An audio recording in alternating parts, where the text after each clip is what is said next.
Aujourd'hui, on se retrouve pour parler d'allocation de mémoire dynamique. Jusqu'à présent, en tout cas dans les précédentes vidéos, on avait vu la déclaration de variables de manière fixe, par exemple. Donc int a égale 1, bon bah je donne à a la valeur de 1. On a vu aussi des concepts sur les arrêts et les pointeurs. Donc par exemple, si je crée un pointeur sur A, euh, je vais l'appeler comme ça. Alors pardon, je fais une erreur d'ailleurs. Hop, comme ça. Et on avait vu donc les arrêts. Alors il y avait différentes choses sur les arrêts, sur comment les déclarer. Et ça, pour la suite de la vidéo, il vaut mieux être, comment dire, à l'aise avec ces sujets-là parce que je vais pas trop non plus revenir dessus, mais c'est pas hyper compliqué, mais je vais pas trop revenir dessus à ce niveau-là. Mais une des problématiques qu'on a quand on fait ces choses, en tout cas pas de manière dynamique, mais de manière fixe, qu'on a fait jusqu'à présent, c'est que globalement dans les arrêts, si on efface ces deux-là pour le moment, hein, on n'a pas besoin, des variables ou le pointeur. On avait vu un petit peu près ce genre de cas-là. Ou alors on avait vu aussi par exemple int array2 égale, et puis en fait on lui mettait, alors on lui mettait juste pardon, des crochets comme ça, et on lui mettait juste des valeurs comme ça, et il arrivait à comprendre combien de valeurs, et ben je lui mettais à l'intérieur de son arrêt. Mais ça aussi, ça reste du fixe, même si je lui déclare pas ici entre crochets en lui disant bah il faut réserver 10 espaces de mémoire ou 5 espaces de mémoire ou là 3 espaces de mémoire. Je lui dis pas comme ça, mais je lui dis avec les crochets. Maintenant, la problématique, c'est que dans certains projets, et d'ailleurs on verra des exemples un peu après, eh ben, on se retrouve à rencontrer un gros problème, c'est que on ne connaît pas la longueur de l'arrêt qu'on va recevoir. Alors ça peut être un problème qu'on a déjà plus ou moins résolu dans la vidéo sur les arrêts, quand on a fait strlen par exemple pour un texte, ou alors quand on a fait justement sizeof de la taille de l'arrêt divisé par un élément de l'arrêt. L'exemple c'était on a 2 kilos de pommes, on sait qu'une pomme pèse 300 grammes, et que toutes les pommes pèsent la même chose, hein, dans l'idée. On part du principe que toutes les pommes, elles pèsent la même chose. Et du coup, combien on a de pommes? Bah, facilement, on prend les 2 kilos de pommes, on les divise par 300, ça nous donne le nombre de pommes qu'on a exactement. Alors peut-être avec les virgules, etc., mais ça on s'en fiche, imaginons que c'est une division euclidienne. Donc il n'y a pas de chiffre après la virgule. Et pourquoi on s'était dit ça? C'est parce qu'en fait, il faut bien se rappeler qu'on a un unary operator, même si j'avais appelé ça une fonction, et je sais que la police de la correction va me poignarder à mort pour avoir osé dire que sizeof c'était comme une fonction, mais c'était pour expliquer comment sizeof fonctionnait. Mais en fait, sizeof en fait, nous permet, si vous voulez, de voir la taille en octets. Euh, taille, imaginons, taille, pourcentage c'est du, tac, tac, je mets une virgule, d'un int par exemple, hein, ou de n'importe quoi, d'un type de valeur. Et du coup, quand je compile, je crois que j'ai pas fait de faute. Tac, out, vous voyez, la taille elle est de 4. Alors elle est 4 quoi? 4 octets, ou bytes en anglais, avec un Y. Euh, et ça nous avait donc servi pour connaître la longueur d'un arrêt. La problématique est que souvent, on va devoir prendre un arrêt dont on ne connaît pas forcément la taille, et en plus de ça, c'est là où on rajoute un niveau de complexité, on va devoir ressortir un autre arrêt, au lieu de return un 0 par exemple ici, hein, on va return un autre arrêt qui est plus long que celui qu'on a reçu. De combien de caractères plus longs, on ne sait pas, ça va dépendre des cas. Et du coup, en fait, on ne peut pas le savoir à l'avance.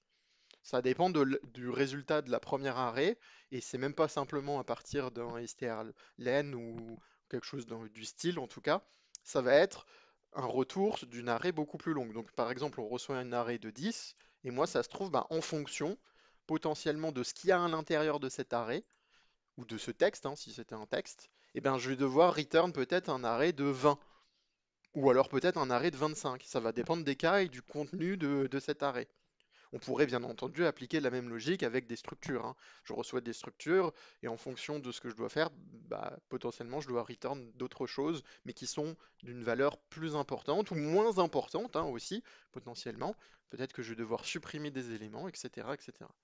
Et alors, comment on fait ça? Parce que la difficulté, c'est de se dire, ok, je dois donc déclarer un arrêt, mais sauf que normalement, je suis censé lui mettre une taille. Alors vous pourrez me dire, oui, mais Benjamin, ici dans le texte, j'ai pas déclaré de taille pour le moment. Parce qu'effectivement, là, ce que je pourrais faire dans ce genre de cas, normalement, c'est réécrire texte et après faire ici double quotes et mettre le texte comme ça. Donc au final, ça revient à la même méthode que là, hein. Ici, il faut pas vous tromper, entre guillemets, ça revient à la même chose. Donc du coup, pour ça, c'est là où rentre en jeu bah, le titre de la vidéo. Euh, donc normalement, vous êtes au courant, c'est la fonction malloc. Donc si on fait un man malloc, on va voir qu'en gros, ici, on nous explique que la fonction malloc, elle alloue x taille, donc size byte, elle alloue x taille de mémoire enfin on va dire d'espace pardon dans notre mémoire parce que sinon ça veut rien dire. Pardon.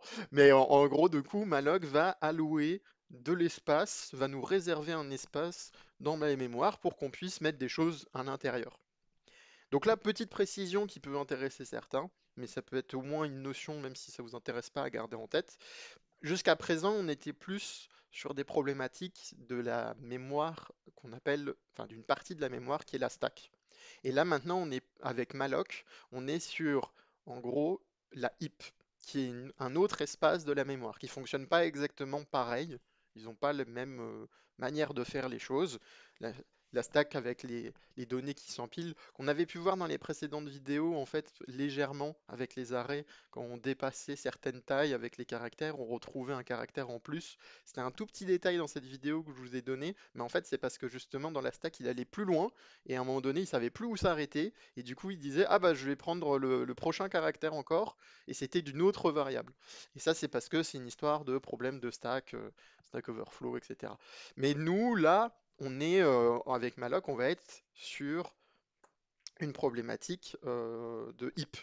Voilà, c'est un petit détail, ça peut être intéressant de au moins comprendre un petit peu les fonctionnements de la mémoire, et je vous encourage à regarder un petit peu comment ça marche. Première chose aussi à noter déjà, c'est que on voit que on a besoin d'inclure une autre librairie, parce que moi jusqu'à présent j'ai souvent utilisé stdio.h, et là on a besoin de stdlib.h. Donc on va déjà le rajouter parce qu'on en aura besoin pour la suite. stdlib.h. Voilà. Et donc ça, c'est important. Autre point potentiellement important, dont on n'a pas parlé jusqu'à présent non plus dans cette série un petit peu de vidéos, c'est qu'on voit que ici, c'est quelque chose que j'avais jamais précisé et dont j'ai jamais parlé, même dans la vidéo sur les pointeurs, c'est que ici, en fait, il retourne quelque chose en void, mais en fait, c'est écrit un petit peu dans les explications si vous lisez toutes les pages de man, etc. Il vous dit bien que, en fait, c'est un void pointer. Effectivement, le void pointer, c'est un type de pointeur dont on n'a pas parlé jusqu'à présent. Peut-être que j'en ferai une vidéo à part, je sais pas encore trop, mais j'imagine que oui, une toute petite vidéo à part. En fait, c'est un pointeur qui n'a pas de type. Vous voyez, normalement, quand on a fait tout à l'heure notre pointeur sur A, on avait dit bah, int b égale adresse de A. Et en fait, il y a ici un type. Mais en fait, on peut mettre, ça existe, mettre un void. Par contre, ce qui devient potentiellement compliqué, c'est que après, quand on a un void comme ça, il faut faire du typecasting, donc c'est-à-dire qu'à un moment donné, il faudra écrire quelque chose du type int et je déréférence la valeur de b. Nous, avec malloc, heureusement, on verra dans son utilisation, on n'aura pas trop de problèmes là-dessus, parce que justement, quand on va lui demander de libérer de la place dans la mémoire, on va toujours lui préciser de quel type. Et du coup, je vous montrerai, mais il n'y aura pas besoin de faire de typecast, en tout cas en langage de programmation C. Parce que si vous regardez le C++, là c'est une autre histoire, et là pour le coup vous êtes obligé. Mais là, avec C, techniquement, on n'aura pas besoin parce que on va faire le nécessaire hein, aussi. On déclarera bien notre arrêt. Par exemple, bah, imaginons que ça soit car, texte, parce que un des exemples qu'on va utiliser, ce sera un exercice qu'on va essayer de résoudre, ce sera entre autres sur du texte. Et bien du coup, là en fait, on lui précise déjà que ça va être du car. Et quand on va appeler malloc, on va lui dire, bah, tu vas me réserver X places de mémoire. Je sais pas encore combien, mais X places de mémoire mais deux quarts. Donc en fait, on va bien lui préciser, on va bien utiliser size of deux quarts, comme ça. En lui précisant, bah du coup, tu me réserves ça. Du coup, là, si je le fais ici d'ailleurs, hein, pour vous montrer, hop, bon, je vais faire ça parce que sinon il va me mettre une erreur. Hop, je vais GCC, je vais faire a out. Vous voyez, mais que la taille, elle est de un octet, parce que pour les quarts, c'est un octet. Mais du coup, je lui préciserai potentiellement, bah, ma chaîne de caractères, mon texte, il fait peut-être 4 ou 5 ou 6 ou 1000, je sais pas, hein, j'exagère un peu, mais en gros, je sais pas encore, il fera X taille. Donc du coup, là, vous voyez, bah, je lui précisais comme ça, de cette manière dans malloc. Mais ça, on va le revoir là dans un instant, avec la base de l'utilisation de malloc, la sécurité à en faire, et bien entendu, quelque chose qu'on a rapidement vu dans le man si vous avez été attentif, il y avait écrit free, et ben on va utiliser aussi ça, et je vous parle pas de Xavier Niel, là pour le coup. Donc comme on a vu dans man-malloc, hein, si on refait sur notre terminal man-malloc, on a bien intégré stdlib.h. Maintenant on va l'utiliser. Euh, il faut imaginer déjà, bah, en fait, il faut déclarer notre arrêt qu'on veut un pointeur, comme si on déclarait un pointeur. Donc imaginons que ça soit un pointeur de int. On pourrait le faire bien entendu aussi sur du car, mais ça je le laisse pour l'exercice qu'on va faire ensemble, qui est un exercice qui vient de Code Wars. Ça me laissera vous présenter Code Wars un petit peu plus en détail, et, un cas avec du car. Donc restons sur du int pour le moment. Donc, on peut le déclarer comme ça, et c'est tout de suite, là, maintenant, tout de suite, on peut utiliser malloc. Donc malloc, c'est entre les parenthèses qu'il faut lui donner une taille. La taille, on peut soit l'écrire en valeur numérique, ce qui va exprimer un nombre d'octets, mais c'est pas comme ça qu'on fait la plupart du temps, puisque la plupart du temps, on veut lui attribuer une valeur par rapport à la taille de ce qu'on attend de malloc en soi, enfin du point, de l'arrêt, pardon, qu'on attend. C'est-à-dire que normalement, là, on sait que c'est du int qu'on veut, puisque je l'ai déclaré int étoile p. Donc c'est la taille de int, mais c'est pas comme ça qu'il faut l'écrire. La taille, on l'a déjà vu dans la vidéo sur les pointeurs entre autres, et puis aussi il me semble sur les arrêts. Et ben on utilise l'opérateur sizeof. Et là on lui met int. Donc du coup là je suis en train de lui dire tu me réserves un espace de mémoire de l'équivalent d'un int, de un seul, puisque c'est juste écrit size of un int. Comme ça, ce qui est bien, c'est que ça peut être adapté sur plusieurs machines différentes, en fonction si vous êtes sur du 32 bits, 64 bits, etc., ou d'autres machines, ou même sur du système embarqué, et bien du coup, ça va s'adapter à la taille d'un int du système sur lequel vous êtes. Mais c'est pas tout à fait comme ça non plus qu'on l'utilise en réalité. En réalité, souvent, on va pour vraiment l'utiliser de manière dynamique, puisque là c'est pas trop dynamique pour le coup, on lui dit bah c'est variable multiplié par sizeof de int. Cette variable, bon bah là tout de suite dans l'immédiat, pardon, si j'arrive à parler, je vais la déclarer moi-même, mais normalement c'est quelque chose qu'on obtient par un autre calcul ou par une autre fonction, etc., etc. Là, pour le coup, c'est du semi-allocation de mémoire dynamique, puisque c'est moi qui l'écris en dur, qu'il me faut 8 int. Donc à partir de là, en fait, j'ai un tableau. J'ai un tableau que je vais pouvoir remplir, que je peux remplir avec une boucle for, par exemple, ou while, hein, peu importe.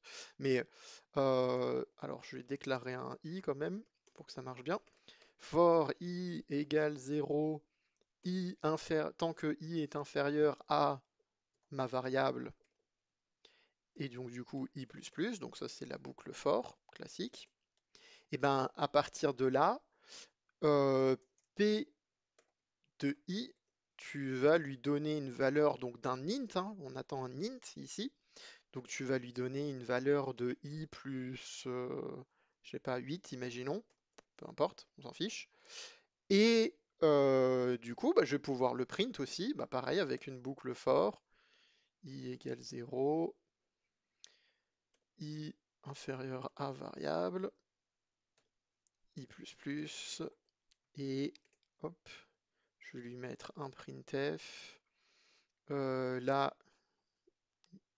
pourcentage des valeurs. Bon, ça c'est pas très bien respecté, mais c'est pas grave. Pourcentage, bah on est toujours sur du int. Hop. Donc du coup, je vais mettre quand même un saut de ligne pour rendre ça joli puisque ça boucle. Et je vais lui dire ici, donc i et p de i. Hop, voilà. Donc normalement, on n'est pas trop mal. Si je sauvegarde, je compile mon test.c. Tuc, tuc, tuc, tuc, tuc. Ma variable. Ah oui, pardon.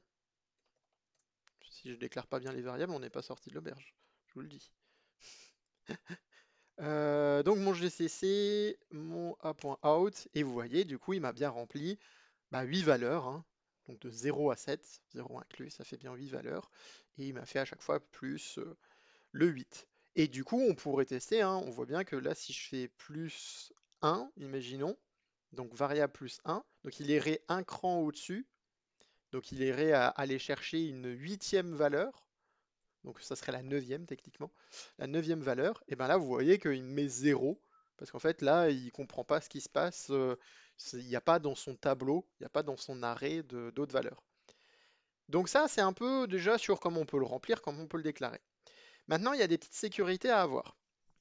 Il y a une petite sécurité à faire normalement, que j'ai pas fait ici.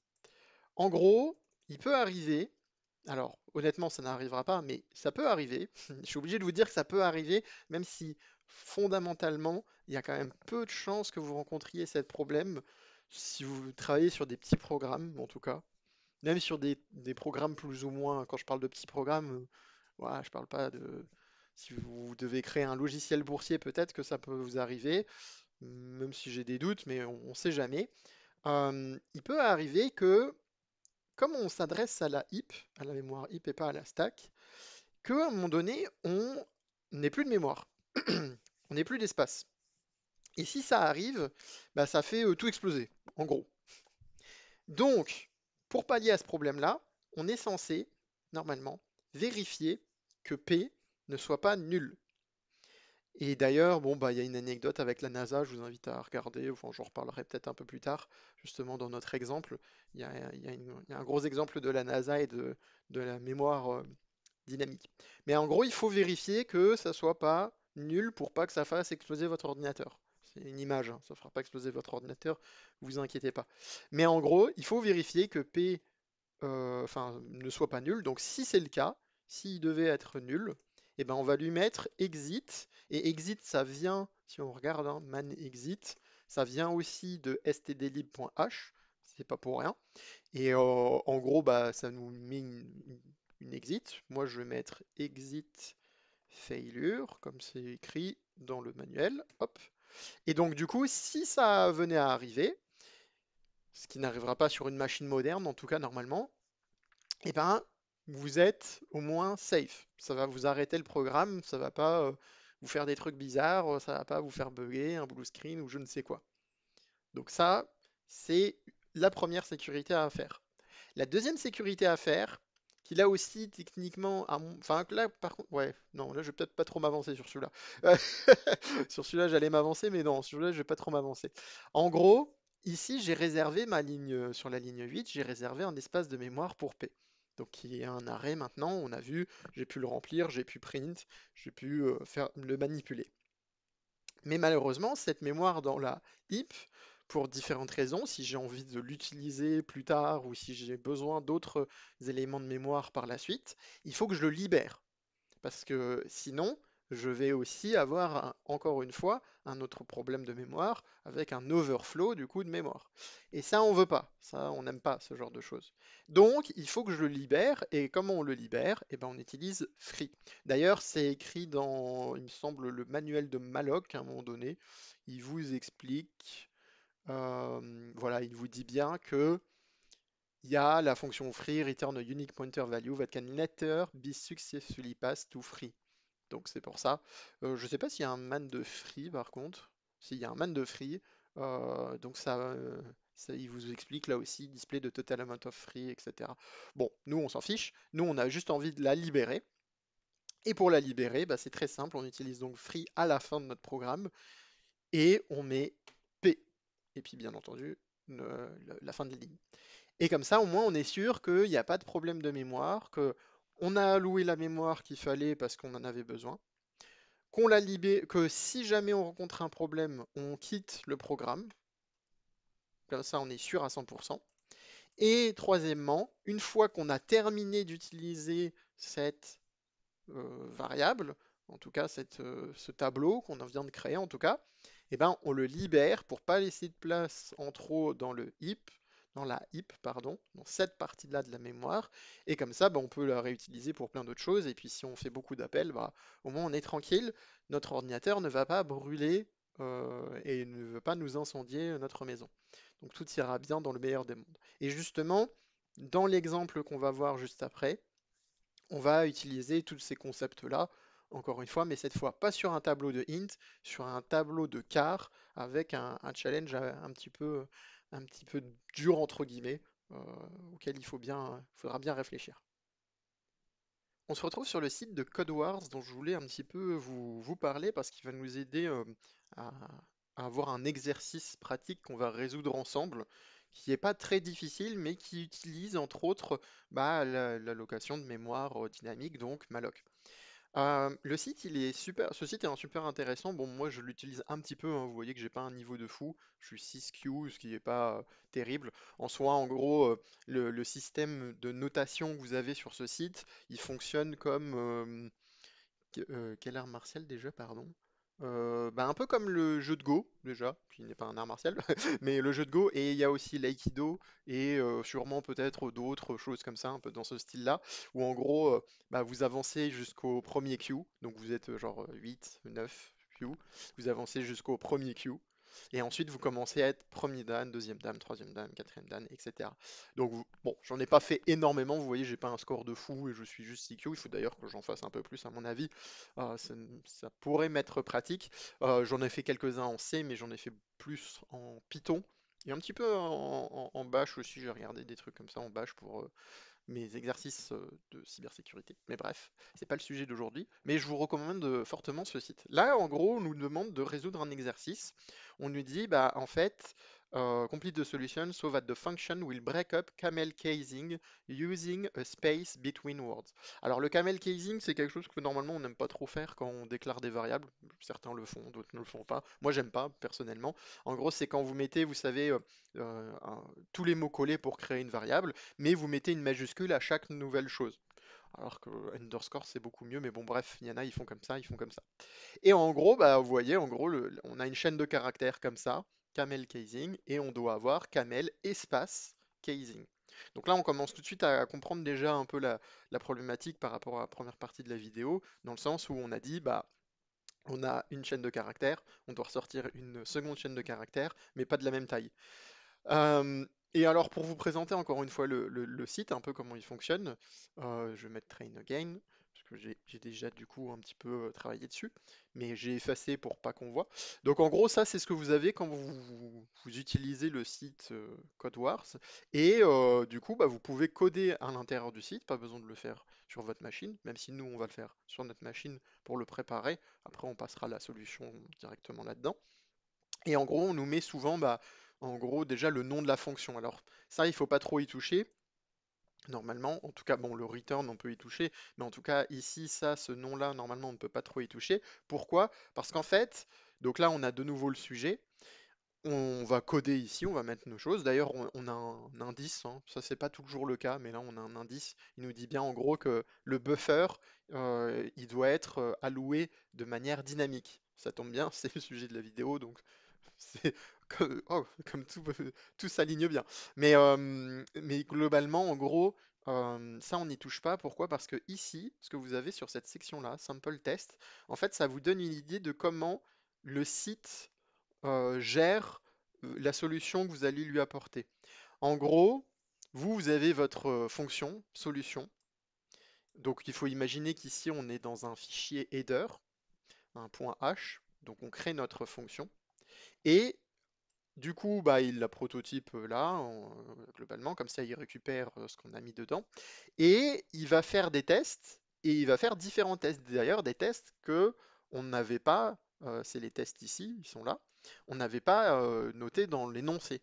Et il y en a un qui est intéressant, parce que celui-ci, this is a very long identifier name, et ben en fait, il apparaît pas concrètement dans notre énoncé, mais c'est en fait quand même testé. Donc ça veut dire qu'il faut bien qu'on réussisse à faire notre exercice de manière à ce qu'il fonctionne avec tous les cas possibles, et pas simplement avec KML casing, identifier, ou alors quand la chaîne de caractères est vide. Du coup, c'est intéressant parce que là, en gros, on a déjà une chaîne de caractères beaucoup plus longue qui va être testée. Et là, vous voyez, le résultat, c'est pas simplement un seul espace, comme on aurait pu le penser avec camel casing ou autre. Là, on en a un, 2, 3, 4, 5, 6, 6 espaces qui se rajoutent hein, directement. Donc ça veut dire que la chaîne de caractères initiale qu'on avait, this is a very long identifier name, elle fait x valeur, et l'output il fait x plus 6 de valeur, en taille en tout cas, hein. Et ça se trouve, pour la même chaîne de caractères, ils auraient pu nous piéger, parce que ça en plus c'est qu'un sample, hein, donc ça veut dire qu'il y a d'autres choses qui peuvent être potentiellement testées qu'on ne verra pas nous, qui ne sont pas affichées, et potentiellement ça se trouve le A qui est ici majuscule, qui du coup normalement on doit lui mettre des espaces pour faire comme ça, hein, comme ici là où il y a ma souris avec le A majuscule, espace avant, espace après, et ben ça se trouve ils vont pas le mettre dans un autre test en majuscule, ils vont le mettre en minuscule, et du coup on peut pas, là au lieu d'avoir x plus 6, ça sera x plus 5. Bon, c'est un petit détail, mais ça montre comment c'est fait. Et souvent sur les sites comme ça, moi j'aime beaucoup CodeWars, je trouve que c'est pas mal. Je sais qu'il y en a un autre plus connu qui est LeetCode, mais LeetCode est plus orienté, je trouve, quand même résolution algorithmique, interview. Pour préparer les entretiens d'embauche, les choses comme ça. CodeWars peut vous aider là-dessus, mais c'est vrai qu'il est peut-être un peu moins bien fait honnêtement là-dessus. C'est un peu moins son but. Là, c'est un peu vous découvrez un nouveau langage de programmation, vous allez sur CodeWare, vous faites plein d'exercices pour découvrir les spécificités du langage de programmation en particulier. Il existe bien entendu des katas, comme ils appellent ça, ou des sections de practice avec de l'algorithmie, hein, ça existe, pour pouvoir résoudre le mieux ou avec certains algorithmes très particuliers de sorting, de choses comme ça. Mais bon, voilà, c'est un petit détail, mais je voulais vous le présenter parce que j'en avais déjà un petit peu parlé dans d'autres vidéos, mais je me suis dit, bah là, c'est la bonne occasion. Alors oui, on se retrouve sur Paint. Oui, j'essaye de faire un peu comme Pirate Software, je le cache même pas. Je, voilà, je copie, je m'en fous. Et oui, je suis en mode blanc et pas en mode sombre. Je viens sûrement de vous brûler la rétine. Désolé pour le coup. En fait, je voulais juste, moi, ce que j'aime bien faire, c'est un petit peu essayer de décomposer un problème pour essayer de le résoudre. Surtout quand c'est un problème un peu comme ça, un peu de logique, un peu algorithmique entre guillemets. Je sais pas si on peut vraiment dire que c'est un gros problème algorithmique parce que c'est pas très compliqué, mais je préférais quand même qu'on le voit comme ça, un petit peu. Alors gros disclaimer, attention, hein, la solution que je vais apporter, c'est ma solution.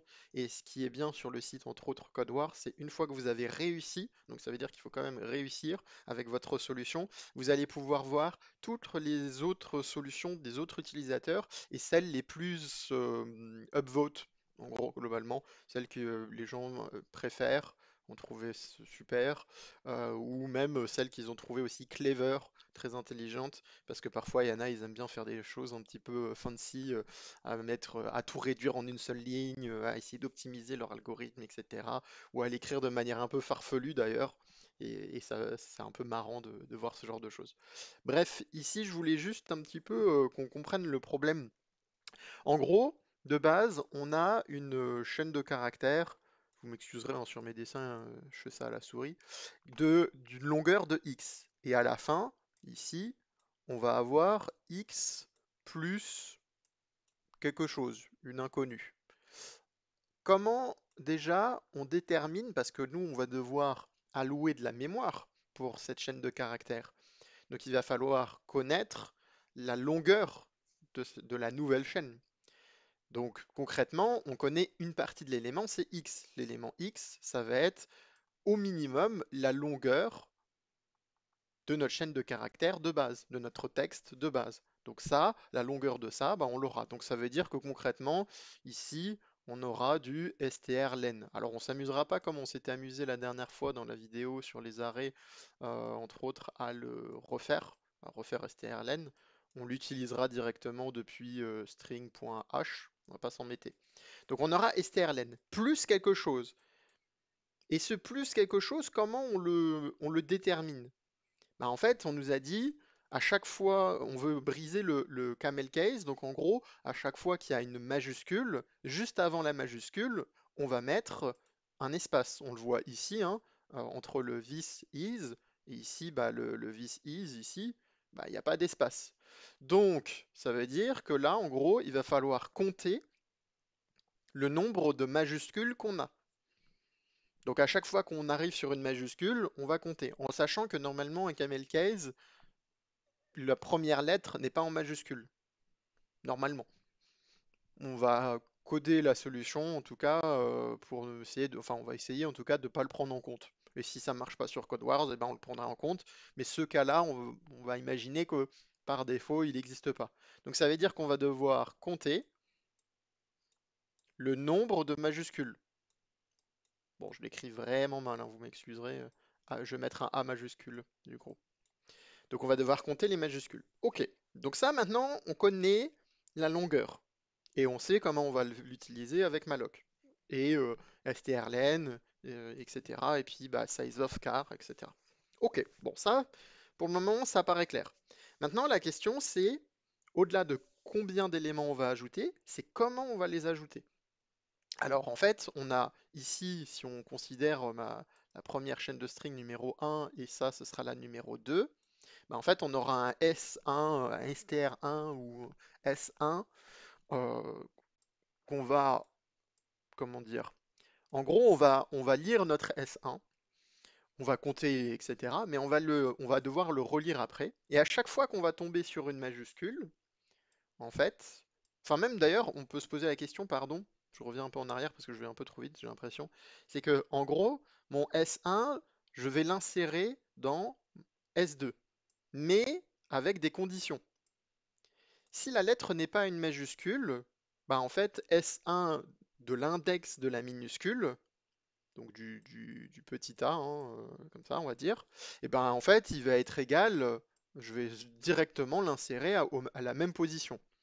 Par contre, si c'est une majuscule, si on a un A majuscule, à ce moment-là, en fait, qu'est-ce que je vais devoir faire? Je vais devoir insérer un espace, donc je vais mettre guillemets espace, hein, comme ça, et ensuite seulement je vais insérer l'index de S1 sur lequel je suis, donc de la majuscule, S1 de i, hein, si on utilisera la variable i comme intégrateur. Donc du coup, ensuite, j'ajoute seulement ma majuscule. Et ça, je l'ajoute dans mon S2. Et je vais return ce S2 à la fin. C'est ça que je vais return. Donc c'est un peu comme ça qu'on va décomposer notre problème. Première étape, on détermine la longueur de notre chaîne de caractères. Étape 1B, on va dire, on détermine le nombre de majuscules. Comme ça, on sait exactement ce qu'on va devoir allouer, qui va être notre étape 2, l'allocation, la création, en fait, de notre nouvelle chaîne S2, notre string 2, str2. Et à partir de là, maintenant, je vais boucler dans ma chaîne de caractères numéro 1 pour regarder chaque lettre. Et à chaque fois qu'il tombe sur une majuscule, hop, dans S2, au lieu d'insérer la lettre, il va insérer d'abord un espace et ensuite il va insérer bah, mon index de S1, donc ma lettre majuscule en gros. Donc je voulais faire cette petite étape-là juste pour qu'on ait déjà une idée de comment on va coder et j'espère que ça aidera à être un peu plus clair parce que j'avais peur que passer tout de suite sur ma machine sur le code, ça soit pas super facile à expliquer. Alors pour la suite de l'exercice, on va le faire sur ma machine virtuelle VirtualBox, comme ça j'ai mon environnement de travail. Donc il va y avoir une petite différence par rapport à CodeWars. La solution reste la même, hein, mais la seule différence c'est que je ne vais pas trop m'embêter.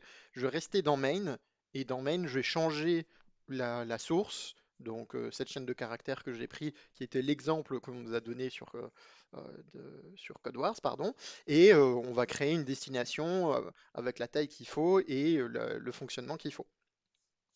Du coup, ça va être ça principalement la grosse différence. Donc, on a dit, la première étape, c'est déjà de parcourir la chaîne de caractères pour pouvoir connaître sa taille. Et ensuite, on va dire, en même temps en tout cas, connaître le nombre de majuscules, comme ça on sait combien d'espaces on doit rajouter, et on sait que la longueur plus les espaces qu'on doit rajouter bah, va être égale à la longueur qu'on doit allouer à notre nouvelle chaîne de caractères. Pour ça, on va commencer par créer quelques variables, donc longueur. On va mettre aussi compteur. Alors, je pourrais faire sûrement autrement, mais je vais pas trop m'embêter. Je vais rester sur un code très simple. Encore une fois, gros disclaimer, hein, c'est ma solution au problème. C'est pas la meilleure, ça c'est sûr et certain, et c'est pas la plus efficiente ou autre, etc.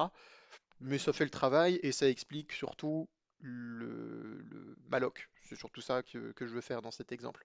En tout cas, trouver un cas. Donc ici, on va parcourir notre source.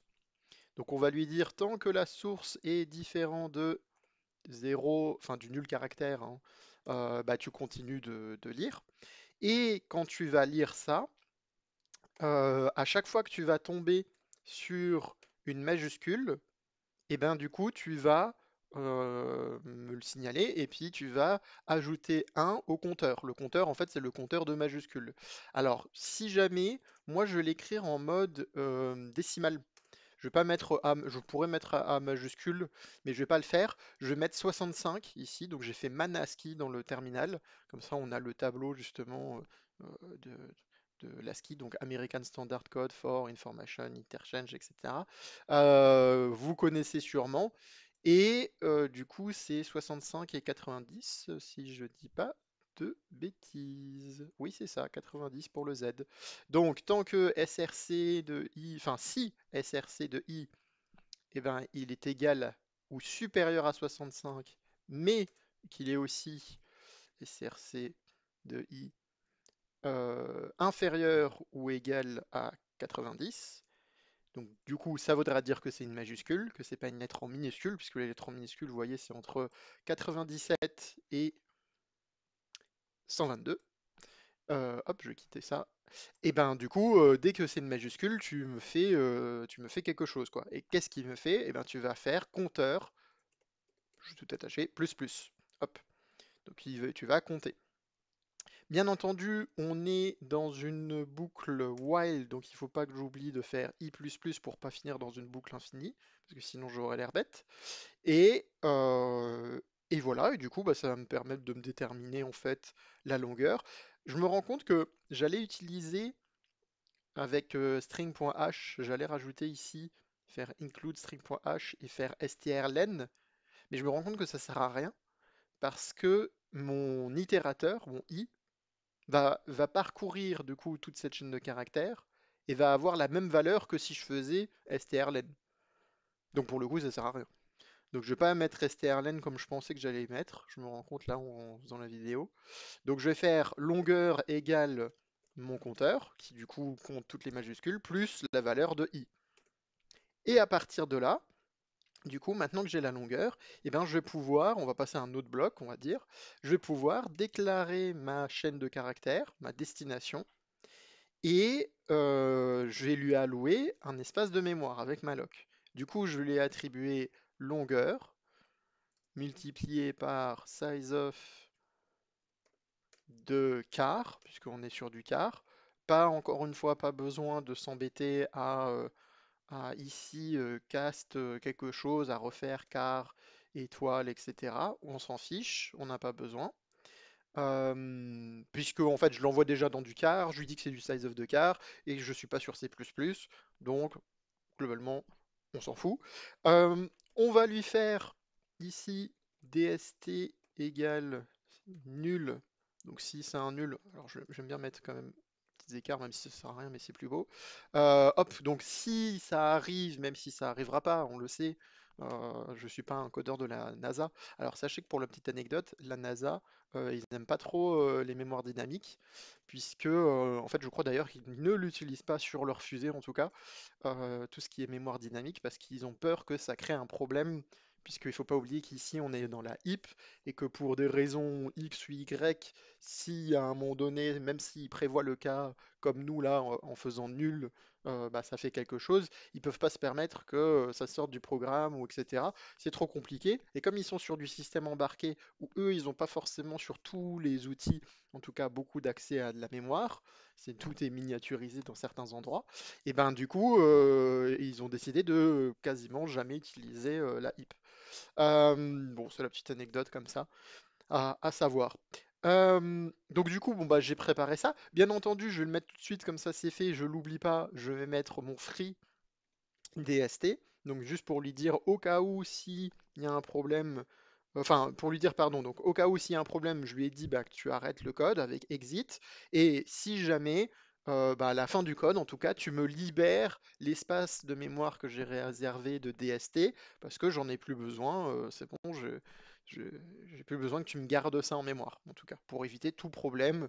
Donc là, sur un petit programme comme le nôtre, on va jamais rencontrer de problème comme ça. Mais si jamais ça venait à arriver, bon. Et puis même sur votre système, techniquement, c'est compliqué parce que votre OS, je pense que la mémoire virtuelle de l'OS, elle va prendre le relais, elle va libérer de l'espace, elle va en chercher ailleurs. À mon avis, c'est des cas aujourd'hui de plus en plus rares, en tout cas sur des machines comme ça. Mais sur des gros, gros, gros projets, c'est possible, donc attention.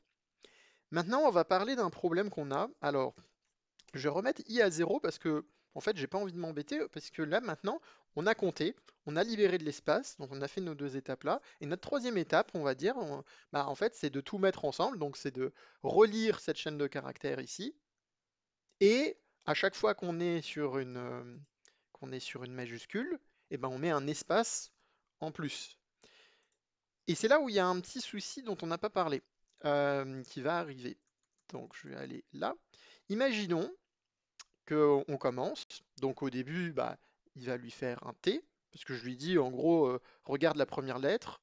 Est-ce que c'est une lettre majuscule ou pas? Je vais lui redire ça, hein, comme on a fait ici dans la ligne 11. Et je vais lui dire, si c'est une lettre majuscule, bah, il faut mettre un espace. Et si c'est pas une lettre majuscule, simplement tu mets la lettre minuscule. Donc je vais mettre le T. Ça va marcher avec le H, il va vérifier. H n'est pas une lettre majuscule ici. Donc, je la mets simplement dans ma destination. Il faut comprendre que ça, hein, là, ce que je suis en train d'écrire, en gros, c'est comme si je disais DST va être égal à ça. Ça va être pendant l'exécution du programme, DST va être égal à ça, au fur et à mesure du temps. Donc ensuite, après le H, il y a le I, après il y a le S, et là maintenant, c'est là que les problèmes commencent. Il va lire dans ma source le I majuscule, et il va dire, OK, donc là j'ai une majuscule, et Benjamin, il m'a dit, bah, quand il y a une majuscule, je mets un espace. Et ensuite, après l'espace, je mets un i. Et là, si vous regardez, pourquoi j'ai mis ces deux chaînes de caractères l'une sous l'autre quasiment parfaitement, c'est parce qu'en fait, maintenant, vous comprenez qu'il y a un décalage. Ici, il n'y a pas le même nombre de caractères que dans ma boucle qui est en train de se faire. Moi, je viens d'arriver au i, et là, je vais arriver au s. Et le S minuscule, bah, on a dit quoi? On a dit bah, le S minuscule, on fait rien, on le rajoute juste comme ça. Mais si je le rajoutais juste SRC entre crochets I, enfin plutôt DST pardon, entre crochets I est égal à SRC entre crochets I, bah en fait le problème qui va avoir lieu, c'est que, alors si je compte, hein, 1, 0, 1, 2, alors j'ai du mal, 0, 1, 2, 3, 4, donc le I majuscule ici c'est le quatrième élément, d'accord? Et ici, donc le S, ça va être mon cinquième élément. Et ici, mon cinquième élément, ça va être donc 0, 1, 2, 3, 4, 5. Donc ça va être mon I. D'accord? Bon, je vais compter, j'ai pas besoin, hein, parce que c'est l'un sous l'autre, hein. Mais en gros, il va dire, ah bah du coup, si je mettais simplement ce code-là, donc DST, je vais l'écrire là, DST de I est égal à SRC de I. S'il faisait juste ce code-là bêtement, et ben en gros, il va réécrire mon I majuscule. Il va dire, ah bah du coup, je le mets là. Puisque en fait, maintenant, il y a un décalage. Donc ça veut dire que ici, je vais devoir mettre un décalage en plus, qu'on va appeler X, parce que je le connais pas, encore, pour le moment, en tout cas. Et donc c'est un problème qu'on doit, enfin, qu'on va voir, qu'on va résoudre, hein. Si je vous en parle, c'est que je sais déjà comment le résoudre, ce problème-là. Mais il faut en être conscient parce que c'est vrai que c'est quelque chose que je n'ai pas expliqué forcément dans mon Paint, magnifique Paint. Mais c'est effectivement un problème qu'on pourrait rencontrer. Et pour pallier à ça, bah, on va créer justement une valeur x qui pour le moment va être égale à 0. Et quand on va boucler, donc on va l'utiliser à un moment donné. Donc déjà, on refait la même boucle que tout à l'heure, tant que c'est pas égal au nul opérateur. Hop. Et bien du coup, il me check si c'est... vous savez quoi, je vais copier-coller, hein, je ne vais pas m'embêter. Il me check si en fait c'est ou pas une majuscule. Hop. Je vais juste rajouter tout de suite comme il faut ça. Hop, voilà. On va s'en sortir comme ça. Si c'est une majuscule, maintenant, qu'est-ce qu'il doit faire? Il doit, dans la destination, me mettre un espace. Mais attention, ça c'est la première fois, ça pose pas de problème. C'est la suite qui pose problème. Donc là, je vais pas lui mettre destination i plus comme ça, je vais lui mettre destination i plus x. Donc x au début, pour le moment, quand il arrive sur la lettre majuscule i, il vaut toujours 0. D'accord? Donc au final, ce sera la même chose. Ensuite, il faut qu'il me mette mon i majuscule à un emplacement après mon espace. Donc, destination de i plus x plus 1. Et là, il va me mettre src de i. Donc, maintenant que j'ai ça, en fait, à partir de maintenant, une fois que c'est fait, la première fois que c'est fait, la première fois que j'arrive ici et que je suis là, pardon, je suis là comme ça, on va imaginer qu'après le i, il n'y a rien. À partir de maintenant, c'est là où entre ma destination et ma source, il y a un écart de plus 1, entre autres. Et potentiellement après, bah, de plus 2, plus 3, plus 4, plus 5, plus 6, etc., etc. On ne sait pas parce que ça dépend des cas et ça dépend bah, de la longueur et du nombre de majuscules qu'il y a. On essaye de faire un programme pour la plupart des cas. Le seul cas qu'on a ignoré, puisque normalement on ne devrait pas le rencontrer, c'est quand on a une lettre majuscule en premier caractère. Mais même là, au final, vous me direz, il le vérifie et il mettra un espace avant et du coup il décalera. Mais bon, non, ça ne devrait pas arriver en tout cas ce cas-là. Mais on ne le check pas parce que de toute façon c'est plus ou moins prévu quoi. Donc du coup ici, il faut que je lui dise que à partir de maintenant, à partir de la première fois où ça arrive, et ben du coup, il y a un espace, enfin il y a un espace, oui, il y a en fait une différence, il y a un écart d'un caractère.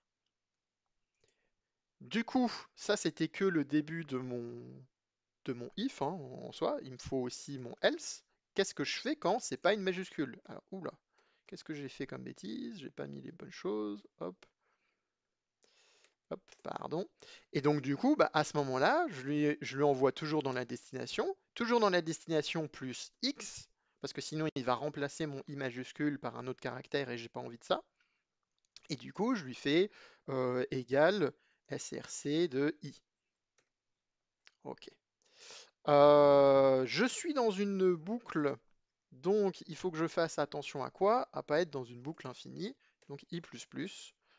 Je vérifie, je l'avais fait tout à l'heure hein, aussi, mon i++, parce que c'est vrai que j'ai pas encore compilé. Mais ouais, ok. Donc bah là, je pense qu'on a fini, si je dis pas de bêtises. Oui, normalement on a fini. Je vois pas trop ce que je pourrais faire d'autre. Donc par contre, je vais quand même vérifier que ça marche bien mon programme en lui mettant hop, destination. Et j'ai déjà free juste avant, donc dès que j'ai utilisé ma log, j'ai free, comme ça j'ai pas oublié. Donc je vais sauvegarder, on va voir si j'ai fait des bêtises. gcc test.c, je lui donne pas de nom, ça compile bien. Maintenant, est-ce que ça fonctionne? C'est le moment de vérité. Test.c, pardon. Hop. Ah, alors, qu'est-ce qui me se passe? Non, n'importe quoi, je voulais... Ouh là là, n'importe quoi, pardon. Ah, point out. This is a very long identifier name. Donc on a bien les espaces, ils se sont bien mis. Aucun caractère n'a été réécrit par-dessus. D'ailleurs, bon, je vais vous le montrer, comme ça c'est fait. Je vais vous mettre ça en... comment je vais faire? Non, je vais faire comme ça. Je vais pas mettre de x++. En fait, on va toujours considérer x à 0. Je vais sauvegarder, je vais compiler. Hop, vous voyez, si je fais pas ça, vous voyez, il m'a réécrit mes lettres majuscules concrètement, et à chaque fois, il a mis un autre caractère. Donc, ça va pas du tout, il faut pas faire ça. Mais effectivement, c'est quelque chose dont je n'avais pas parlé dans mon Paint, parce que déjà que j'avais du mal à dessiner. Euh, c'est pour ça que je fais du code, hein, et de la sécurité informatique, hein. C'est parce que je sais pas dessiner à la base.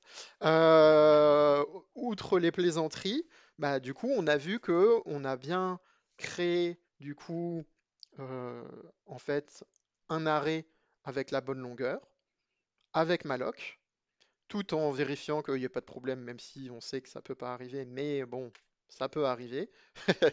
Et on l'a bien libéré, bien entendu, libéré, délivré. On libère la heap, la mémoire heap de tout problème, et comme ça, c'est bien supprimé. J'espère que cet exemple, qui était peut-être pas assez facile, ou j'espère avoir bien réussi à l'expliquer, n'hésitez pas à me dire en commentaire, sinon, au pire des cas, je ferai une autre vidéo avec d'autres exemples, peut-être avec des structures d'ailleurs. Donc n'hésitez pas à me laisser un petit commentaire là-dessus si jamais vous voulez d'autres exemples un peu dans le sens-là, ou des cas peut-être un peu plus complexes, de Code Wars ou d'autres, hein, d'ailleurs, peu importe. Euh, Si ça vous a aidé, ou même si ça peut vous... D'ailleurs, même si c'est pas le cas, mettez un like. Voilà, j'en fous, je vous le dis. Et bah, si vous voulez voir d'autres vidéos sur du C ou du langage de bas niveau et potentiellement surtout de la sécurité informatique, eh ben, vous savez qu'il faut appuyer sur s'abonner.